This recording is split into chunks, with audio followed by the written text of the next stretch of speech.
ನಮಸ್ತೆ ಗೆಳೆಯರೆ. ಇವತ್ತು ಅಚಾನಕ್ ಆಗಿ ಹಸಿರೇ ಉಸಿರು ಕ್ರಾಂತಿಯ ಸರ್ದಾರ ಶ್ರೀನಿವಾಸ ಮೂರ್ತಿ ಎನ್ನುವ ಮಹಾನುಭಾವ ಕಣ್ಣಿಗೆ ಬಿದ್ರು. ಒಂದು ವೃದ್ಧಾಶ್ರಮದಲ್ಲಿ ಅವ್ರ ವೃದ್ಧರ ಕ್ಷೇಮ ವಿಚಾರಿಸುವ ಸಮಯದಲ್ಲಿ ಬಂದಿದ್ರು. ಅವರ ಪರಿಚಯ ನಿಮಗೆ ಮಾಡಿಸ್ಬೇಕು. ಎಂಥ ಅದ್ಭುತ ವ್ಯಕ್ತಿ. ಸಾಲುಮರದ ತಿಮ್ಮಕ್ಕ ಇವರನ್ನೆಲ್ಲ ನಾವು ಕೊಂಡಾಡ್ತೀವಿ, ಖುಷಿ ಪಡ್ತೀವಿ.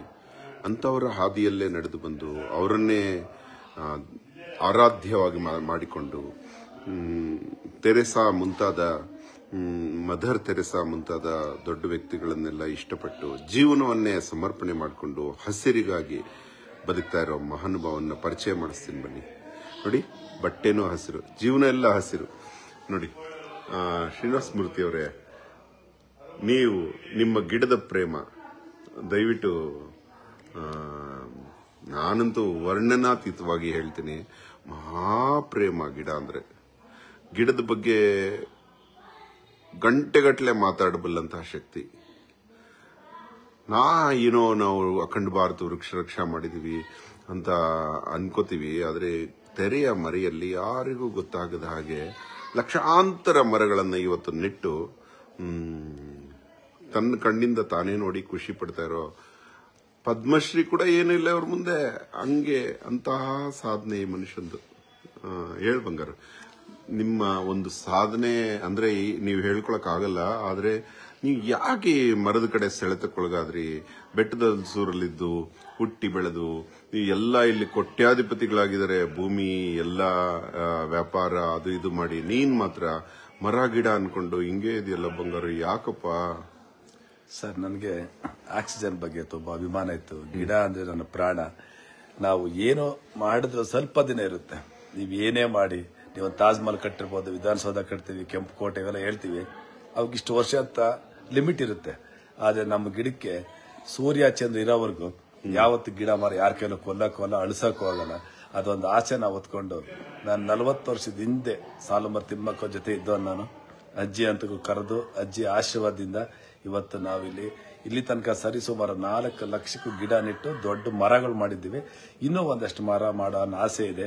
ಜೊತೆಗೆ ವೃದ್ಧಾಶ್ರಮ, ಮಕ್ಕಳಿಗೆ ವಿದ್ಯಾಭ್ಯಾಸ ಕೊಡಿಸ್ಬೇಕು, ಸರ್ಕಾರಿ ಶಾಲೆ ಮಕ್ಕಳನ್ನ ಉಳಿಸ್ಬೇಕು, ಬೆಳೆಸಬೇಕು, ಸ್ವಚ್ಛತೆ ಮಾಡಬೇಕು, ಕೆರೆಗಳು ಕ್ಲೀನ್ ಮಾಡಬೇಕು, ಬಾವಿ ಕ್ಲೀನ್ ಮಾಡಬೇಕು, ಕಲ್ಯಾಣಿಗಳು ಕ್ಲೀನ್ ಮಾಡಬೇಕು, ಪ್ಲಾಸ್ಟಿಕ್ ಮುಕ್ತ ರಾಜ್ಯ ಮಾಡಬೇಕು ಅನ್ನೋ ಒಂದು ಕನಸು ಹೊತ್ಕೊಂಡು ನಾವೇ ಸೇವೆ ಮಾಡ್ತಾ ಇದ್ದೀವಿ. ಬರೋ ಅಂತವನ್ನೆಲ್ಲ ದಾನಿಗಳಿಂದ ಸಹಕಾರ ತಗೊಂತೀವಿ. ತಮ್ಮಂತರು ಪರಿಚಯ ಕೂಡ ಇವತ್ತು ನನ್ನ ಸೌಭಾಗ್ಯ. ನಾವು ಸೌಭಾಗ್ಯ. ನೀವು ಹಳ್ಳಿನಲ್ಲಿ ಹುಟ್ಟಿದ್ದೀವಿ ಅಂತ ನಮ್ಗೆ ಅನಿಸ್ತಾ ಇಲ್ಲ. ನಾವು ಹೃದಯದಲ್ಲಿ ತುಂಬಾ ದೊಡ್ಡ ಶ್ರೀಮಂತಿಕೆ ಇರೋಂತ ನಮ್ಮ ದೇಶ, ಅದು ನಮ್ಮ ಕರ್ನಾಟಕ. ಅದು ಹೆಮ್ಮೆ ಪಡೋ ಅಂತದ್ದು. ಇಲ್ಲಿ ತನಕ ಸರ್ ನಾವು ಬರೀ ಕನ್ನಡದ ಬಗ್ಗೆ ಬೇಕಾದಷ್ಟು ಟೈಮ್ ಮಾತಾಡ್ತಿರ್ತೀವಿ. ನಾವು 1200 ಧ್ವಜ ಕಂಬಗಳನ್ನ ರೆಡಿ ಮಾಡಿ ಬೇರೆ ಬೇರೆ ರಾಜ್ಯಗಳಿಗೆ ಮತ್ತು ನಮ್ಮ ಸ್ಟೇಟ್ ಅಲ್ಲಿ ಹಾಕ್ಸಿದ್ದೀವಿ. ಕನ್ನಡ ರಾಜ್ಯೋತ್ಸವ ಅಂದ್ರೆ ನಾವು ಇಲ್ಲಿಂದ ಪೂಜಿಸ್ತೀವಿ. ನನ್ನ ಮನೆ ಮೇಲೆ ಅಥವಾ ನಮ್ಮ ಟ್ರಸ್ಟ್ ಮೇಲೆ ಯಾರೇ ಬಂದು ನೋಡಿ ದಿನ 20 ಬಾವುಟ ಸದಾ ಆರ್ತಾನೆ ಇರ್ತವೆ. ವರ್ಷದಲ್ಲಿ 2 ದಿನ ಮಾತ್ರ ಇಳಿಸ್ತೀವಿ. ಅದು ಇಂಡಿಪೆಂಡೆನ್ಸ್ ಮತ್ತೆ ಸ್ವತಂತ್ರ ದಿನಾಚರಣೆ ಬಿಟ್ಟರೆ ಪ್ರತಿದಿನ ಕನ್ನಡ ಉಳಿಸ್ತೀವಿ, ಕನ್ನಡ ಬೆಳೆಸ್ತೀವಿ. ನಾವೆಲ್ಲ ಸೇರಿ ಇಲ್ಲಿ ಹುಟ್ಟಬೇಕಾದ್ರೆ ಪುಣ್ಯ ಮಾಡಿದ್ದೀವಿ.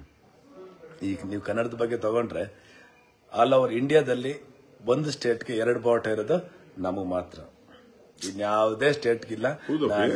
ಎದೆ ಮುಟ್ಕೊಂಡು ಎಲ್ಲಿ ಬೇಕಾದ್ರೂ ಹೇಳ್ತೀನಿ. ತಮ್ಮ ನೋಟಲ್ಲಿ ನೋಡಿ 4ನೇ ಪ್ಲೇಸಲ್ಲಿ ನಾವಿದ್ದೀವಿ. ಅದ್ರಲ್ಲಿ ಎಷ್ಟು ಪುಣ್ಯ ಮಾಡಿರ್ತೀವಿ. 4ನೇ ಪ್ಲೇಸಲ್ಲಿ ನಮ್ಮ ಕನ್ನಡ ಇದೆ ಅಂದ್ರೆ ಅದಕ್ಕಿಂತ ಸೌಭಾಗ್ಯ ನಮಗಿನ್ನೇನು ಇಲ್ಲ. ದಯವಿಟ್ಟು ನಾನೊಂದು ಚಿಕ್ಕ ರಿಕ್ವೆಸ್ಟ್ ಮಾಡ್ತೀನಿ. ನೀವು ಯಾವುದೇ ಸಮಯ ಸಂದರ್ಭದಲ್ಲಿ ಎಲ್ಲೇ ಒಂದು ಶುಭ ಕಾರ್ಯ ಇತ್ತು ಅಂದ್ರೆ ನಮ್ಮ ಟ್ರಸ್ಟ್ ಇಂದ ಗಿಡಗಳನ್ನ ಫ್ರೀಯಾಗಿ ಕೊಡ್ತೀವಿ. ನಿಮ್ಗೆ 50 ಬೇಕಾ, 100 ಬೇಕಾ, ಅಥವಾ ತುಂಬಾ ಜಾಸ್ತಿ 500 ಗಿಡ ಬೇಕಾದ್ರೆ ನಾವು ಸದಾ ಫ್ರೀಯಾಗಿ ಕೂಡ ಸಿದ್ಧವಾಗಿರ್ತೀವಿ. 15 ಅಡಿ ಕಬ್ಬಣದ ಧ್ವಜ ಕಂಬ ನಾವು ಬಾವುಟ ಆರಿಸ್ತೀವಲ್ಲ, 15 ಅಡಿ ಕಂಬನ ನಾವು ನಿಮಗೆ ಫ್ರೀಯಾಗಿ ಕೊಡ್ತೀವಿ. 50 ಕಂಬ ಬೇಕಾ, ನಿಮ್ ಕಡೆಯಿಂದ ₹1 ನಾವು ದುಡ್ಡು ತಗೊಳ್ಳಲ್ಲ. ನಾನು ಸ್ಕೂಲಿಂದ ಕೊಟ್ಟರೆ ಒಂದು ಲೆಟರ್ ಕೊಡ್ಬೇಕಷ್ಟೇ ನಮಗೆ ಡಾಕ್ಯುಮೆಂಟ್ ಮೇಂಟೆನೆನ್ಸ್ಗೆ. ದಯಮಾಡಿ ಸಾಹೇಬ್ರ ಪರ್ಮಿಷನ್ ನನ್ನ ನಂಬರ್ ಹೇಳ್ತೀನಿ, ನೋಟ್ ಮಾಡ್ಕೊಳ್ಳಿ. 9880006668.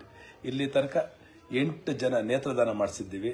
ಅದು ನಾನಲ್ಲ, ಆ ತಾಯಿ ಕೊಟ್ಟರು ವರ ಅನ್ಕೊಂತೀನಿ. ನಮ್ಮ ಅಮ್ಮ, ನಮ್ಮ ಅಕ್ಕ, ನಮ್ಮ ಮಾವ, ನಮ್ಮ ಬಂಧು ಬಳಗ ಮತ್ತೆ ಇತರನ್ನ ಸೇರಿಸಿ 8 ಜನ ನೇತ್ರದಾನ ಮಾಡಿದ್ದೀವಿ.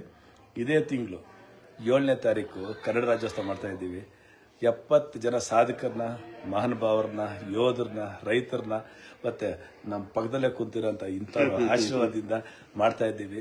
ನಾವು ನೀವೆಲ್ಲ ಸೇರಿ ಭಾರತ ಮಾತೆಗೆ ಹಸಿರು ಸೀರೆ ಉಡಿಸೋಣ, ಕರ್ನಾಟಕ ಮಾತೆನ ಇಲ್ಲಿ ಇಟ್ಕೊಂಡು ಪೂಜಿಸೋಣ. ಇಡೀ ವಿಶ್ವದಲ್ಲೇ ನಮ್ಮ ರಾಜ್ಯಕ್ಕೆ ಹೋಲಂತ ರಾಜ್ಯ ಇನ್ನೊಂದಿಲ್ಲ. ಈ ಮಣ್ಣಲ್ಲಿ ನಾವು ಬರೆ ಕಾಲಿಟ್ಟರೆ ಎಷ್ಟೋ ಆರೋಗ್ಯ ಸರಿ ಹೋಗುತ್ತೆ. ಈ ಮಣ್ಣಲ್ಲಿ ಅಂಥ ಶಕ್ತಿ ಇದೆ, ಅಂಥ ತಾಕತ್ತಿದೆ. ನಮಗೆ ಅಂತ ಕೋಟ್ಯಾಂತರ ಜನ ಪ್ರಾಣ ಕಳ್ಕೊಂಡಿದ್ದಾರೆ.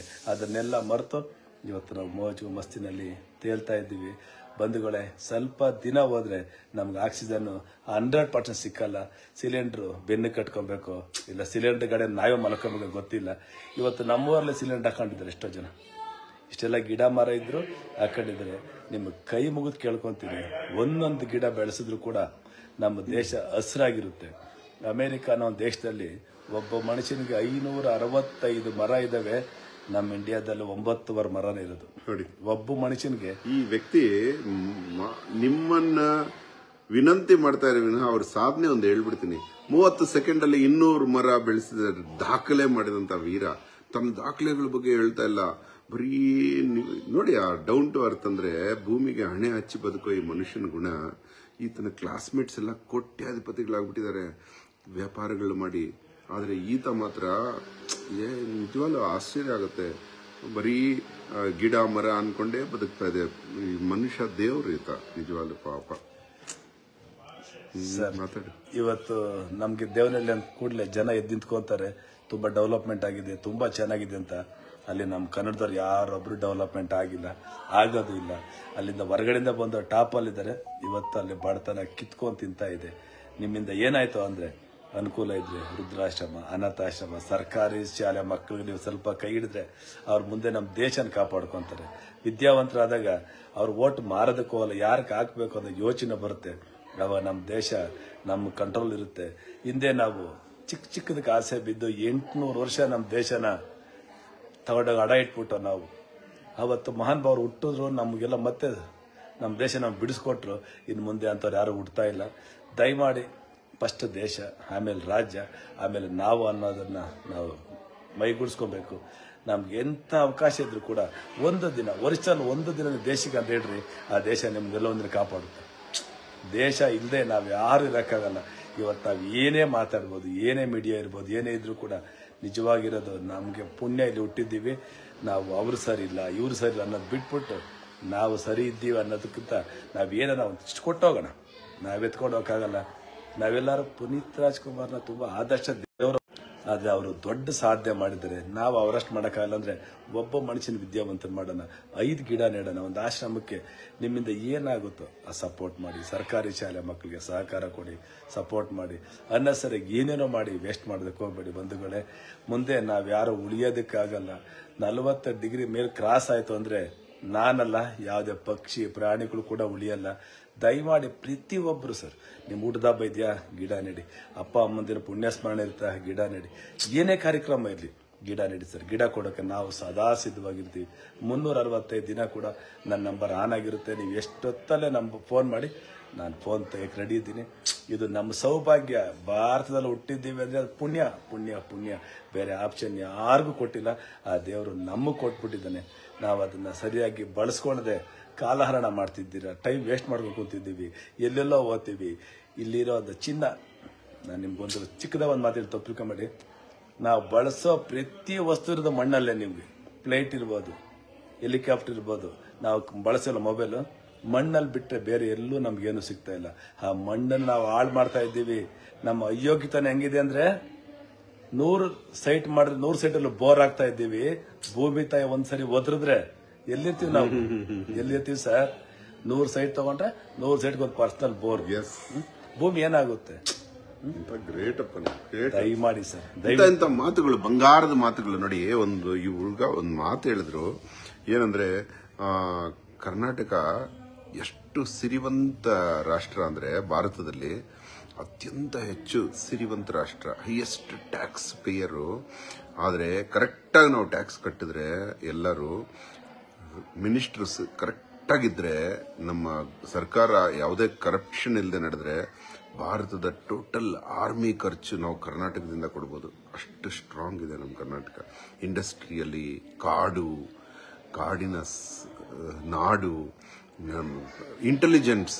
ನಮ್ಮ ಇವರು ಅಮೆರಿಕಾದಲ್ಲಿ ಸಾಫ್ಟ್ವೇರ್ ಇಂಜಿನಿಯರ್ಸು, ಏನಿದು ಕರ್ನಾಟಕ, ಇಷ್ಟು ಜನ ಹುಡುಗರು ಬರ್ತಾ ಇದಾರೆ, ಏನು ಇವರ ಸ್ಪೆಷಾಲಿಟಿ ಅಂತ ನೋಡ್ಕೊಳ್ಳೋಕೆ ಬಂದಿದ್ರಂತೆ ಇಲ್ಲಿ. ಬ್ಯಾಂಗ್ಳೂರ್ ಅದಕ್ಕೆ ಇಂಪ್ರೂವ್ ಆಗಿದ್ದು. ಆ ಬ್ರೈನ್ಸ್, ಕರ್ನಾಟಕ ಬ್ರೈನ್ಸ್ ಇದೆಯಲ್ಲ, ಅನ್ಬಿಲೀವಬಲ್ ಬ್ರೈನ್ಸ್. ಆದರೆ ಎಲ್ಲರಿಗೂ ಇದೆ ಸಸ್ಯದ ಮೇಲೆ ಕಾಳಜಿ. ಆದರೆ ಇಂಥವರು ಜೀವನನೇ ಸಮರ್ಪಣೆ ಮಾಡಿರೋದ್ರಿಂದ ಮೋಟಿವೇಶನ್ ಆಗುತ್ತೆ. ದಯವಿಟ್ಟು ನೀವೆಲ್ಲ ಈ ಸಸ್ಯಗಳಿಗೆ ಅಟ್ಯಾಚ್ ಆಗಿ, ಅದು ನಮ್ಮನ್ನ ಓವರ್ಟೇಕ್ ಮಾಡೋವರೆಗೂ ಬಿಡಬಾರ್ದು. ಅಂದ್ರೆ ನೀವು ಗಿಡಗಳು, ಅಯ್ಯೋ ಈ ಗಿಡಗಳಪ್ಪ, ನಮ್ಮ ಸಸ್ಯ ಹೋರಾಟ ನಿಂತೋಗ್ಬಿಡ್ಬೇಕು, ನಮ್ಮ ಸಸ್ಯ ಹೋರಾಟ ಸತ್ತೋಗ್ಬಿಡ್ಬೇಕು. ಅಷ್ಟು ಗಿಡಗಳಾಗ್ಬಿಡ್ಬೇಕು ಕರ್ನಾಟಕದಲ್ಲಿ, ಅಷ್ಟು ಮರಗಳಾಗ್ಬಿಡ್ಬೇಕು. ಸುಮ್ನಿರಪ್ಪ ಸಸ್ಯ ಅಂತೀಯ ಅಂತ ಜನಗಳಿಗೆ ಬೋರ್ ಆಗೋಷ್ಟು ಸಸ್ಯ ಬಂದ್ಬಿಡ್ಬೇಕು. ಅಷ್ಟು ಗಿಡ, ಸಿರಿ ಸಂಪತ್ತು. ಇವಾಗ ಹೇಳಿದ್ರು, ಸಾಲುಮರದ ತಿಮ್ಮಕ್ಕ ಅವರು ಹಾಕಿರೋ ಮರಗಳ ಕೆಳಗಡೆ ಸೂರ್ಯನ ಕಿರಣ ಬೀಳ್ತಾ ಇಲ್ವಂತೆ. ಇವರೇ ಹೇಳಿದ್ದು. ಅವೆಲ್ಲ ಆ ರೀತಿ ಆಗ್ಬೇಕು. ನೆಲಕ್ಕೆ ಸೂರ್ಯನ ಕಿರಣ ಟಚ್ ಮಾಡಿದಷ್ಟು ಗ್ರೀನ್ ಆಗ್ಬಿಡ್ಬೇಕು ನಾವು. ಇವ್ರ ತರ ಗ್ರೀನ್ ಆಗ್ಬಿಡ್ಬೇಕು. ಇರ್ಲಿ. ಅಹೋರಾತ್ರ ಹಣವಲ್ಲದ ಹಣ ಬಳಸದ ಹಣ ಬಯಸದ ಒಂದು ಸಂಘಟನೆ ನಾವು ಅಖಂಡ ಭಾರತ ವೃಕ್ಷ ರಕ್ಷದಲ್ಲಿ ಇಟ್ಕೊಂಡಿದ್ದೀವಿ. ಯಾಕೆಂದ್ರೆ ನಮ್ಮ 900 ಎಕರೆಯಲ್ಲಿ ಒಂದು ಆಟೋ ಚಾರ್ಜ್ ಇಲ್ಲದೆ ಹೋಗಿ ಸುತ್ತಮುತ್ತಲ ಗಿಡ ಕಾಪಾಡಬೇಕು, ಯಾವುದೇ ದೇಶ ಆಗಿರ್ಲಿ. ನಾವು ಏನಂದ್ರೆ ಇರುವ ಗಿಡಗಳನ್ನ ಆಣಿಗಳು ಹೊಡೆಯದಂಗೆ, ಮೊಳೆಗಳು ಹೊಡೆಯದಂಗೆ ಇರೋ ಮೊಳೆಗಳನ್ನ ತೆಗೆದು ಪಾತಿ ಶುಭ್ರ ಮಾಡಿ ಆ ಮರ ಬೆಳೆಯೋಕೆ ಬಿಡಬೇಕು. ಮನುಷ್ಯನಿಂದ ಹಾನಿಯನ್ನು ಕಾಪಾಡ್ತಾ ಇದ್ವಿ. ಆದ್ರೆ ಇವರು ಗಿಡಗಳನ್ನೇ ಬೆಳೆಸ್ತಾ ಇದ್ದಾರೆ ಪಾಪ. 4 ಲಕ್ಷ ಗಿಡ ಅಂದ್ರೆ ತಮಾಷೆನೇನ್ರಿ? ತಮಾಷೆನಾ? ಅವರಲ್ಲಿ ಆಕ್ಚುಯಲ್ ಅಂಕಿ ಅಂಶಗಳಿದೆ, ಅವರ ಪೇಪರ್ಸ್ ಅಲ್ಲಿ ಆಕ್ಚುಯಲ್ ಫಿಗರ್ಸ್ ಇದೆ, ಎಷ್ಟು ಗಿಡ ಅಂತ. ಅದನ್ನ ರೌಂಡ್ ಫಿಗರ್ ಆಗಿ ಹೇಳ್ತಾ ಇದ್ದಾರೆ ಅವರು. ಅವ್ರ ಹತ್ರ ಎಲ್ಲ ಲೆಕ್ಕಾಚಾರಗಳಿದೆ. ಮಾತಾಡಿ ಸರ್. ಪ್ರತಿಯೊಂದಕ್ಕೂ ಆಯ್ಸ ಅಂತ ಇರುತ್ತೆ. ನಮ್ಗೆ ಮಹಾಭಾರತ ನಂಬೋರ್ ಮಾತು ನಮ್ದಿದ್ರೆ ನನಗೆ ಗೊತ್ತಿಲ್ಲ. ಮಹಾಭಾರತ ಕಾಲದಲ್ಲಿ ವಿದುರ ಅನ್ನೋ ಒಬ್ಬ ಮಹಾನ್ ಭಾವ ನೆಟ್ಟಿರೋ ಮರ ಇವತ್ತ ಬದುಕಿದೆ. ಹೌದು, ಮಹಾಭಾರತ ಮುಗ್ದು ಎಷ್ಟು ವರ್ಷ ಆಗಿರ್ಬೋದು. ವಿದುರಾಶ್ವತ್ಥ ಕರ್ನಾಟಕದಲ್ಲಿದೆ. ಅಲ್ಲಿ ಆ ವಿದುರ ನೀತಿ ಹೆಂಗಿದೆ ಅಂದ್ರೆ, ಟೋಟಲ್ ಇಂಡಿಯಾದಲ್ಲಿ ಆದ ಸತ್ಯಾಗ್ರಹಗಳಲ್ಲಿ ವಿದುರಾಶ್ವತ್ಥ ಸತ್ಯಾಗ್ರಹ ಇದೆಯಲ್ಲ, ಅಲ್ಲಿ ಮಾರಣ ಹೋಮ ನಡೆಯುತ್ತೆ ವಿದುರಾಶ್ವತ್ಥದಲ್ಲಿ. ಅಷ್ಟೊಂದು ತೀಕ್ಷ್ಣತೆ ಹೋಗುತ್ತೆ. ಮಹಾತ್ಮ ಗಾಂಧಿ ನಡ್ಗೋಗ್ಬಿಡ್ತಾರೆ, ಇಷ್ಟು ಸ್ಟ್ರಾಂಗ್ ನಡೀತಿದ್ಯಾ ನಮ್ಮ ಹೋರಾಟ ಅಂತ. ಅಂತಹ ವಿದುರಾಶ್ವತ್ಥ, ಅಲ್ಲಿ ವಿದುರನ ಒಂದು ಪವರ್ ಇದೆ, ಅದು ವಿದುರಾಶ್ವತ್ಥ. ಸರ್, ಒಂದು ಮರನ ನೀವು ಉಳಿಸ್ಬಿಟ್ರೆ ಸೂರ್ಯ ಚಂದ್ರ ಇರೋವರೆಗೂ ಆ ಮರ ಸಾಯಲ್ಲ, ಯಾರ ಕೈಲೂ ಸಾಯಿಸಕ್ಕಾಗಲ್ಲ. ಹೂವು ಬಿಟ್ಟು ಹಣ್ಣಾಯ್ತು ಅಂದ್ರೆ ಆ ಮರ ರಾಜ್ಯದಿಂದ ರಾಜ್ಯಕ್ಕೆ, ದೇಶಕ್ಕೆ ಹಾರೋಗುತ್ತೆ. ಆ ಮರಕ್ಕೆ ಸಾವೇ ಬರಲ್ಲ. ದಯಮಾಡಿ ಸರ್, ಗಿಡ ನೆಡಿ. ನೀವೆಲ್ಲ ಉಳಿಬೇಕಾದ್ರೆ ಪರಿಸರ ಜೊತೆ ನಾವಿರ್ಬೇಕು, ನಮ್ಮ ಜೊತೆ ಪರಿಸರ ಇರಕ್ ಹೋಗ್ಬಾರ್ದು. ಪ್ರತಿದಿನ ಸರ್ ಗಿಡ ನೆಡಿ, ಗಿಡ ಉಳಿಸೋಣ. ಇವ್ರು ನೆಟ್ಟು ನಾವು ನೆಟ್ಟು ಅನ್ನೋದು ಬೇಡ. ಯಾರೇ ಉಣೋಗಿರ್ಲಿ, ನೀರು ಹಾಕೋಣ, ಗೊಬ್ಬರ ಹಾಕೋಣ, ಕಡ್ಡಿ ಕಟ್ಟೋಣ, ಎಷ್ಟಾದಷ್ಟು ರಕ್ಷಣೆ ಮಾಡೋಣ. ನಾವು ಗಿಡನ ಕಾಪಾಡಿದ್ರೆ ಆ ಗಿಡ ನಮ್ಮನ್ನೇ ಕಾಪಾಡುತ್ತೆ.